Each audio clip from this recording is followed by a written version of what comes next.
Assalamualaikum warahmatullahi wabarakatuh. Selamat pagi anak-anak. Bagaimana kabarnya? Semoga kalian dalam keadaan sehat dan selalu semangat untuk belajar. Hari ini kita akan belajar tentang bilangan pecahan, khususnya lambang bilangan pecahan dan mengurutkan pecahan. Kompetensi dasarnya. Dan ini adalah tujuan pembelajaran. Setelah mengikuti pembelajaran hari ini, diharapkan kalian bisa menuliskan lambang bilangan pecahan berupa pecahan biasa, kemudian pecahan campuran, pecahan desimal, dan persen. Jadi, setelah mempelajari tentang lambang bilangan pecahan, diharapkan kalian bisa mengubah pecahan biasa menjadi bentuk pecahan desimal, kemudian menjadi persen, dan seterusnya. Kemudian yang kedua yaitu membandingkan dan mengurutkan bilangan pecahan. Kita mulai dari yang pertama dulu ya, yaitu lambang bilangan pecahan. Tapi sebelum itu, mari kita ingat-ingat kembali tentang konsep pecahan. Contohnya ini, ada suatu pizza, kemudian dia dibagi menjadi 6 ya. Ini ada 1, 2, 3, 4, 5, dan 6. Nah, kemudian berapa pecahan yang menyatakan ini pizza yang diambil ini? Nah, karena yang diambil ini satu potong, dari totalnya ada 6 potong, berarti dia pecahannya adalah 1/6. Kemudian misal ada jeruk ya, ini ada 1 jeruk, kemudian jeruknya dibagi menjadi 2. Nah, jadi setiap ini ya, bagian yang ini, potongan jeruk yang ini, yaitu setengah, karena dia 1 dari 2. Kemudian yang setengah ini dibagi 2 lagi menjadi seperti ini ya, totalnya ada 4. Berarti jika satu potong jeruk yang ini, itu pecahannya yaitu 1/4. Masih ingat ya tentang konsep pecahan? Berikutnya kita lanjutkan ke lambang bilangan pecahan. Nah, yang pertama, pecahan itu bisa dinyatakan dalam pecahan biasa seperti yang tadi itu atau pecahan murni. Bentuk pecahan seperti yang kita tahu ya, A per B dengan A yang bagian atas ini dinamakan pembilang, kemudian yang di bawah ini dinamakan penyebut. Dengan syaratnya yaitu A dan B merupakan bilangan bulat dan nilai B atau penyebutnya ini tidak boleh sama dengan 0. Nah, kemudian pecahan murni atau pecahan biasa adalah pecahan yang pembilangannya itu atau yang atasnya ini lebih kecil daripada penyebutnya. Contoh, ini ada 2/3. Pembilangannya yaitu yang 2 ya, yang atas, kemudian penyebutnya 3. Nah, ini 2 kurang dari 3. Karena ini ya, pembilangannya lebih kecil dari penyebutnya. Ini adalah contoh pecahan biasa atau pecahan murni. Kemudian contoh yang kedua, 17/35. Ini juga sama ya, 17 kurang dari 35. Ini ya, pembilang lebih kecil daripada penyebutnya. Sebelum kita lanjut ke lambang bilangan pecahan selanjutnya, kita terlebih dahulu mengingat-ingat apa itu pecahan senilai. Ini ya, pecahan senilai, misal ada kotak ini ya, 3 kotak ini ukurannya sama ya anak-anak. Nah, tetapi yang kotak pertama itu dia dibagi 2, kemudian kotak kedua ini dibagi 4, dan kotak ketiga ini dibagi 6. Nah, yang diarsir ini atau bagian yang warna kuning ini juga menunjukkan porsi yang sama. Tetapi pecahan untuk menyatakannya berbeda. Misal yang pertama ini ya, karena kotaknya dibagi menjadi 2 bagian, berarti yang diarsir ini adalah 1/2 atau setengah. Kemudian yang gambar kedua, nah ini karena kotaknya dibagi menjadi 4 dan yang diarsir ini 2 bagian ya, berarti 2/4. Kemudian yang gambar ketiga, karena ini dibagi menjadi 6 bagian, nah dan yang diarsir 3 bagian ya, berarti dinyatakan dalam 3/6. Nah, 1/2, 2/4, dan 3/6 ini merupakan pecahan senilai ya, karena ini kotaknya, besar kotaknya ini sama, cuman dia memang terbagi menjadi bagian-bagian yang berbeda. Kemudian untuk mencari pecahan senilai, kita bisa mengalihkan atau membagi pembilang dan penyebut pecahan dengan bilangan yang sama. Contohnya, ini misal ada 3/5 ya. Nah, karena 3/5 ini sudah bentuk paling sederhana, berarti kita bisa mencari pecahan senilai dengan mengalihkan pembilang dan penyebutnya.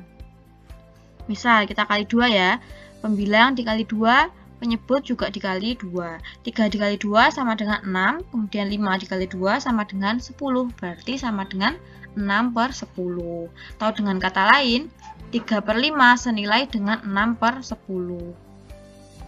Kemudian yang kedua, contoh kedua, 16 per 24. Ini kalian juga bisa mencari pecahan senilai dengan mengalihkan pembilang dan penyebutnya dengan bilangan yang sama.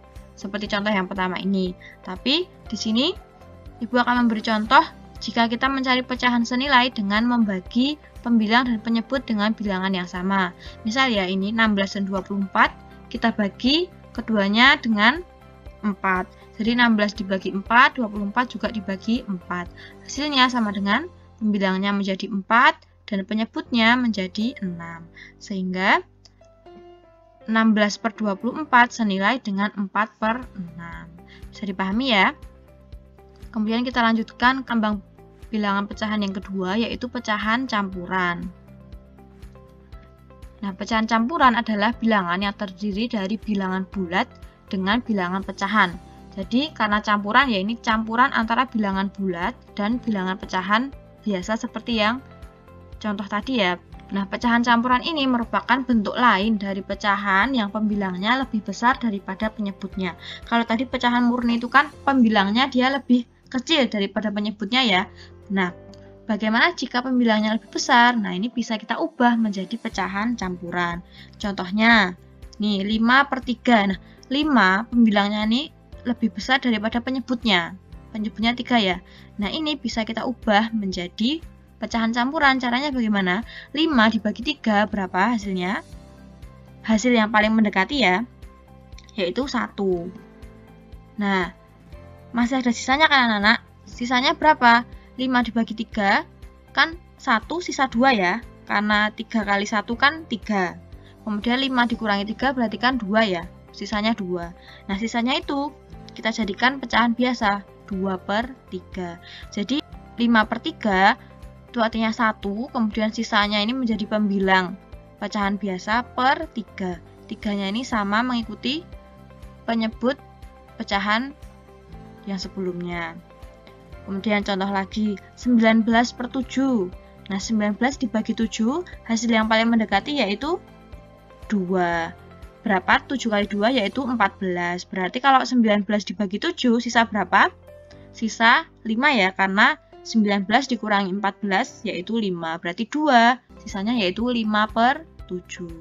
Kemudian 29 per 9. Hasil yang paling mendekati yaitu 3. 9 kali 3 berapa? 27. Berarti kalau 29 dikurangi 27, berapa sisanya? Yaitu 2. Berarti 3, 2 per 9. Ini adalah cara merubah pecahan biasa menjadi pecahan campuran. Kemudian bagaimana jika sebaliknya pecahan campuran ingin kita ubah menjadi pecahan biasa? Soal ini ya, 1, 2 per 3. Bagaimana cara mengubah 1, 2 per 3 ini menjadi 5 per 3? Nah, cara yang pertama yaitu karena ini pecahannya per 3 ya, berarti nanti kita akan merubah pecahan ini menjadi pecahan biasa yang penyebutnya 3. Jadi penyebutnya sama ya, 3. Nah, kemudian untuk mencari pembilangnya, caranya yaitu 3 atau penyebutnya ini kalian kali dengan bilangan bulatnya yang di depan ini. Berarti 3 dikali 1. Nah, kemudian hasilnya ditambah pembilangnya ini. Kan 3 kali 1 3 ya, kemudian ditambah pembilangnya, ditambah 2. Berarti 3 ditambah 2 sama dengan 5 per 3. Contoh lain, 2 5 per 7. Nah, ini berarti penyebutnya juga 7 ya, karena di sini penyebutnya 7. Berarti kita akan ubah juga menjadi penyebutnya 7. Kemudian pembilangnya berarti 7 dikali 2. Kemudian hasilnya ditambah dengan pembilangnya ini, ditambah 5. 7 kali 2, 14 ya. Ingat, urutan operasi bilangan, itu perkalian dulu baru dijumlah. Berarti 7 dikali 2, 14 ditambah 5, sama dengan 19 per 7. Sama ya hasilnya. Kemudian contoh yang ketiga, ini beda ya dengan ini. 6 1 per 4. Nah, berarti karena ini per 4, berarti kita ubah juga menjadi per 4.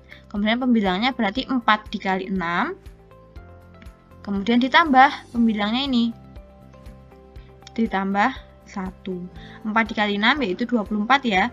24 ditambah 1 per 4 sama dengan 25 per 4. Bisa dipahami? Kemudian yang ketiga dan keempat yaitu ada pecahan desimal dan persen. Silakan disimak pada video selanjutnya ya.